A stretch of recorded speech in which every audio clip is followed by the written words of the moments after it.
He shuffled awkwardly in the chamber, the floor humming faintly beneath his boots as if the ship itself was amused at his nervous energy.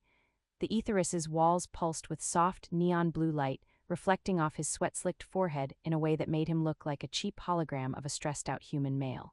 He glanced at the hovering console, which projected a series of floating orbs, each representing a candidate for the so-called blind selection. The instructions had been clear: choose without seeing. Simple, right? Except for the part where every candidate was an alien woman trained in lethal arts, diplomacy, or a mix of both, and their long ears. Oh yes, the long ears were rumored to pick up even the faintest hint of fear, sarcasm, or poorly timed jokes. He tried to imagine what he might say to charm someone with ears capable of literally hearing his heartbeat. Great, he muttered, I'm doomed before I even blink. He tapped the console, which responded with a polite chirp that sounded almost like it was sighing. Affirmative, human, it said in a voice so cheerful it could have belonged to a vending machine programmed for sarcasm. He didn't want to offend, so he smiled nervously and said, You're very optimistic for a pile of circuits. The console didn't answer, which he assumed was either a sign of dignity or judgment. He shuffled his feet and tried to focus on the questions flashing in holographic script above him. Can you handle a partner who laughs at your misfortune? Do you appreciate sarcasm in zero gravity? Would you survive if your partner decided to ignore you for 3 consecutive galactic rotations? He squinted at the text. The last one sounded less like a question and more like a passive-aggressive warning from a cosmic roommate. He answered honestly, which in hindsight may have been a tactical error. Yes. I think, he said, and immediately thought, great, now they probably know I panic during mild turbulence. He exhaled and tried to psych himself up with thoughts of bravery, though he suspected that his personal definition of bravery involved not tripping over a floating toolbox while aliens watched. Okay, he muttered to himself, you've survived grocery shopping on 3 planets, how hard can this be? The curtain at the end of the chamber rippled, signaling the imminent reveal. He forced a smile, though his teeth felt suspiciously loud in the quiet of the room. When the curtain lifted, he froze. She stood there, almost human in appearance, but the long ears stretching back from her head gave her an air of danger he could almost hear in stereo. They twitched in time with her gaze, like radar antennas picking up every nuance of the chamber. She smiled at him, just a twitch at the corner of her mouth, and he instantly realized it could mean anything. A greeting, a challenge, or a declaration that he had exactly 5 seconds to prove he was not utterly useless. He started, his throat was dry. Hi, I'm, your new, ally, he winced. Ally sounded embarrassingly insufficient to cover the wide array of outcomes that might involve him being grilled, poked, or vaporized. She tilted her head, ears flicking like twin signals of judgment. That sounded convincing, she said with a hint of amusement that he could almost feel in his chest. I'll try not to hold it against you. The tension in the room could have been cut with a photonic knife, but instead he blurted, so do we like shake hands, or is that too human? Her eyes sparkled, not a threatening sparkle, a playful one. We'll see, she replied. He had the distinct impression that she could have vaporized him on the spot and considered it a polite greeting. The next few minutes passed in a blur of awkward introductions. She demonstrated remarkable patience as he attempted to walk without tripping on the subtle anti-gravity currents of the chamber. He tried to hide his nervous energy with jokes that sounded better in his head than in practice. I hope you like bad puns, he said, gesturing vaguely at himself, because I'm a walking disaster in all atmospheres. She chuckled softly, a sound that somehow eased the tension and simultaneously reminded him that she could have crushed his skull with a flick of her hand. Noted, she said. I find humor in incompetence occasionally. Don't let it go to your head. The chamber doors slid open to reveal the first simulation, a holographic field that simulated a meteor storm, complete with random plasma strikes and the occasional gravity wave. Time to see if our allyship extends to survival skills, she quipped. He swallowed nervously, glancing at the console for guidance. Survival skills, he asked, raising an eyebrow. I thought we were just, choosing dinner companions. She laughed, ears twitching in perfect synchronization, and said, Dinner companions rarely survive meteor storms. Lucky for you, I enjoy tutoring beginners. What? As they stepped into the simulation, the storm flickered to life. Plasma bolts whizzed past them, sending holographic sparks into the air. He ducked awkwardly, arms flailing, and collided with her in a panic. Sorry. He shouted, though he was more embarrassed than hurt. She simply caught him with ease, a slight smirk on her lips. Careful, she said. You're making it look easy for the meteor storm, and we can't have that. He groaned. She's sarcastic while deadly. This is going to be a long apprenticeship. Through the chaotic simulation, he realized that her humor was a survival tactic. She commented on his missteps with dry wit that had the dual effect of easing tension and keeping him alert. "Ah, gravity is being dramatic again," she said as he flailed in zero-G. "You, however, are even more dramatic. I like it." He laughed despite himself, narrowly avoiding another plasma bolt. The realization hit him. Surviving alongside her would require a mix of quick thinking, obedience, and the ability to deliver a punchline under extreme duress. By the end of the simulation, he was exhausted, tangled in anti-gravity cables, and slightly singed from a misfired plasma trap.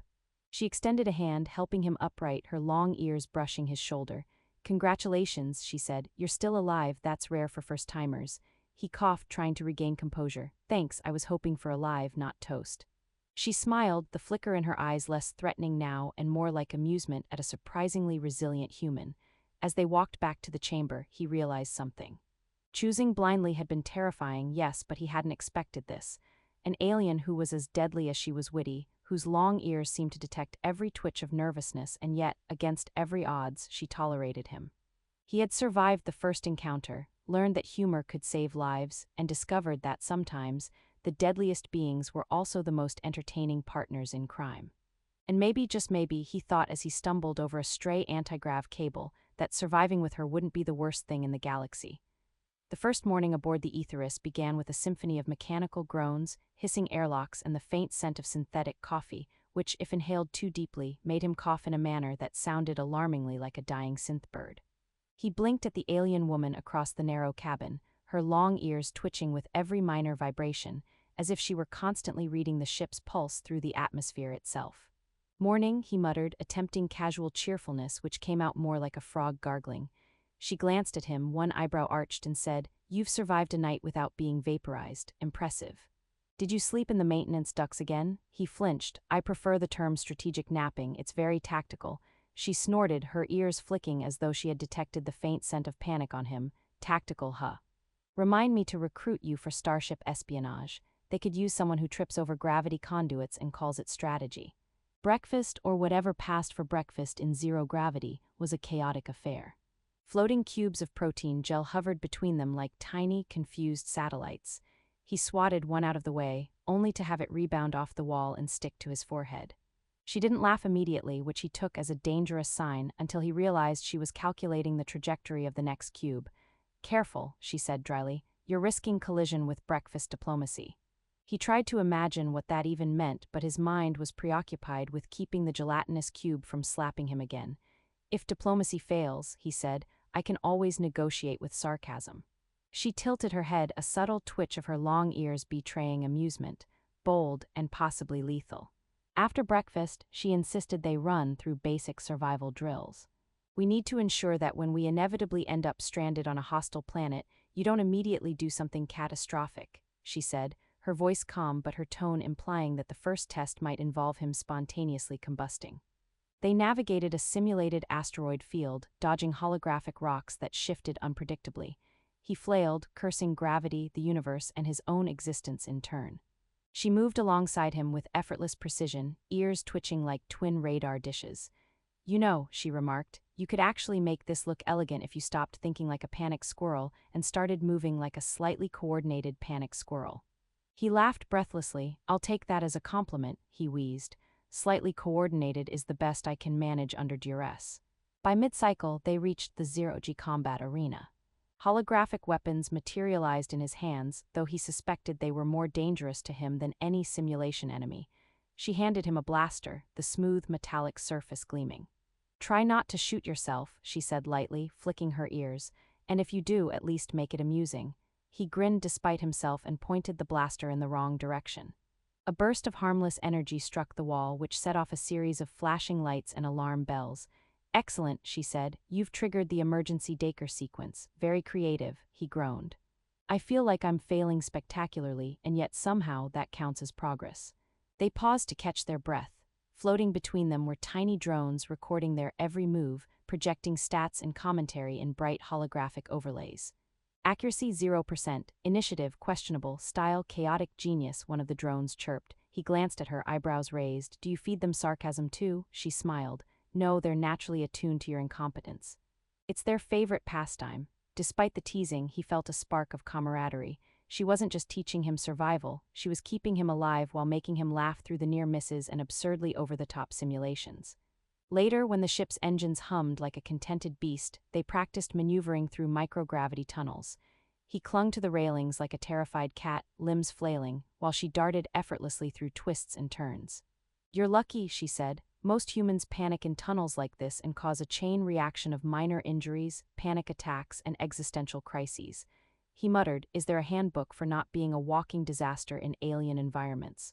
Her ears twitched again, betraying laughter. "Yes," she said, "it's called Pay Attention and Try Not to Die, and you'll be thrilled to know you're on the first chapter." Despite the grueling drills, there were moments of absurdity that made the days strangely pleasant. During a simulated encounter with an aggressive alien diplomat species that smelled faintly of burnt waffles, he accidentally pressed the wrong button and activated a confetti cannon. The aliens recoiled, confused, while he froze in panic. She raised an eyebrow, ears twitching in perfect synchronization. "Diplomatic strategy, unconventional, I like it," she said, stifling a chuckle. "You might just survive your first negotiation yet." By the time the simulated day ended, he was exhausted, hair sticking in impossible directions, and still managing to float accidentally toward walls at inopportune moments.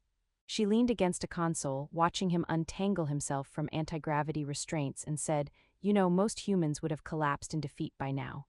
He wiped a streak of gel off his forehead. "And yet here I am, barely alive, still making questionable jokes." She laughed softly, a sound that made his chest tighten with the odd combination of relief and admiration.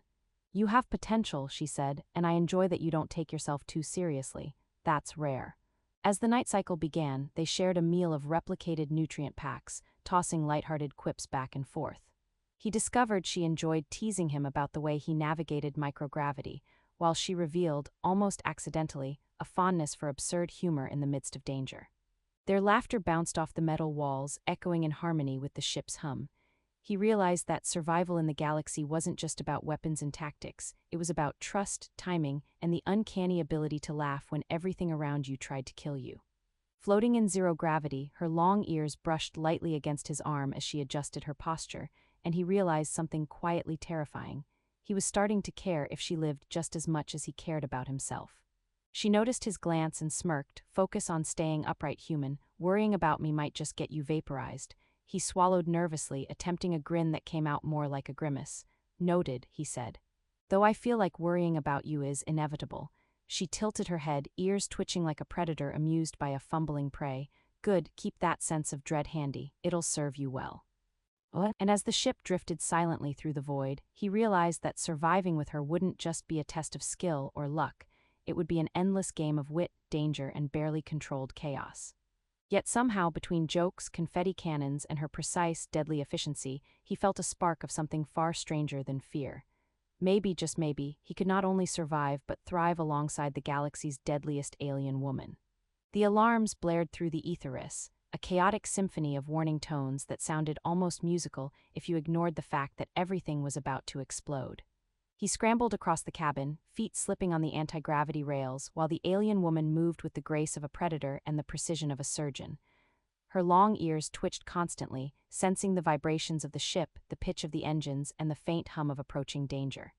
"Relax," she shouted over the noise, "or at least pretend you're relaxed. Panic doesn't improve aim." He tried to smile but ended up grimacing like a startled space goat. "I'm relaxed," he said. "I'm perfectly relaxed."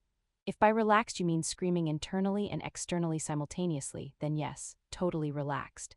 She snorted, clearly amused, and fired a series of perfectly timed energy blasts at incoming drones, while he ducked behind a console, narrowly avoiding being vaporized by a misfired plasma shot. The source of the alarm was quickly apparent. A rogue band of star pirates had intercepted the ship in a remote sector, demanding their surrender, or a severe reduction in creditable assets, mostly consisting of his life savings and his questionable collection of antique data crystals. The alien woman assessed the situation with an almost casual air. "They think we're an easy target," she murmured. "We'll have to teach them otherwise." Her tone suggested she was describing a minor inconvenience, not a full-scale battle that could end in fiery oblivion. He peeked over the console, heart pounding. "Do we have to teach them otherwise in a they explode kind of way, or a we negotiate and they explode anyway kind of way?" She tilted her head, ears flicking in perfect rhythm. "Both. Welcome to Advanced Survival Tactics, human." As the battle commenced, he found himself moving in ways he never thought possible. Microgravity no longer seemed like an obstacle but a tool. Floating over the pirate drones, vaulting between consoles, and somehow firing weapons with a combination of panic and instinct that was beginning to yield results. She darted alongside him, every move precise, every action deadly, yet she still found time to comment on his style. "You're lucky I enjoy teaching," she said, deflecting a laser with a swift motion of her wrist. Most humans would have turned into a smoking pile of regret by now. He laughed despite the chaos, narrowly avoiding a plasma blast. "I feel like I'm being insulted and praised at the same time," he yelled. "It's confusing and terrifying." They fought side by side, a combination of her lethal efficiency and his increasingly competent improvisation. He discovered that the jokes he made in moments of danger weren't just for comic relief, they helped him stay calm, focused, and even surprisingly effective. When a pirate drone swooped toward him, he quipped, "Bet you can't hit a human who's panicking stylishly." The alien woman flicked her ears in amusement and fired a clean shot, taking out the drone midair. "Not bad," she said. "Your panic style is growing on me." The battle raged across the ship, but gradually they began to gain the upper hand. The pirate's coordination faltered under her precision and his erratic unpredictability. Together, they set traps, redirected plasma flows, and even used the ship's anti-gravity fields to launch themselves like projectiles at their enemies. He realized something remarkable. He was no longer just a frightened human reacting to events. He was part of a team, capable of anticipating her movements, learning from her efficiency, and contributing meaningfully to their survival. He even managed a few clever maneuvers that drew impressed, albeit slightly dangerous, smiles from her. Eventually, the last pirate drone spiraled out of control, colliding with the hull in a shower of sparks. Silence fell, broken only by the ship's steady hum and the occasional drip of coolant from a vent. He sank to the floor, exhausted but alive. She approached, ears brushing lightly against his arm in a gesture that was almost affectionate, almost predatory, he wasn't sure which. "You did well," she said simply, eyes reflecting a mixture of respect and amusement. "You survived, and more impressively, you adapted." He laughed weakly, rubbing his shoulders. "I think I'm done with improvisation for today. My body has filed a formal complaint." In the calm that followed, he realized how much he had changed. He was no longer just a human floundering blindly in a dangerous galaxy. He had learned to anticipate, improvise, and even enjoy the chaos when paired with the right partner. She had taught him patience, precision, and the value of humor even in life-or-death situations. And he had somehow proven that his instinctual chaos could complement her calculated efficiency. Together, they had survived not just because of skill, but because of trust, and that trust had been forged through laughter, near misses, and shared danger. The alien woman glanced out the viewport, watching the stars drift lazily past. "You know," she said, ears twitching in thought, "most humans would have failed spectacularly and sulked about it for centuries." He smiled, a little tired, a little proud. "I like to think I'm spectacular in my failures," he said. She tilted her head, a subtle smirk tugging at her lips. "I like that about you. It's unpredictable, and that keeps life interesting." What? He looked around the quiet ship, at the floating remnants of their battle and the faintly glowing holograms that still tracked their actions. "So, what now?" he asked. "Do we continue surviving, or do we start plotting some absurd revenge on the pirates for trying to ruin our day?" She laughed softly, the sound echoing warmly through the cabin. "Both, and probably in that order, but I think first we rest. You've earned it." He nodded, letting himself relax for the first time in what felt like weeks. For the first time, the galaxy didn't feel entirely hostile. It felt like a place where he could survive, laugh, and maybe even belong. As they drifted through space together, he realized that picking her blindly had been the best and most terrifying decision of his life. He had chosen the deadliest alien woman in the galaxy, and somehow he had survived. More than that, he had grown into someone capable of handling her world, her chaos, and even her humor. And she in turn had learned that beneath the awkward, panicked exterior,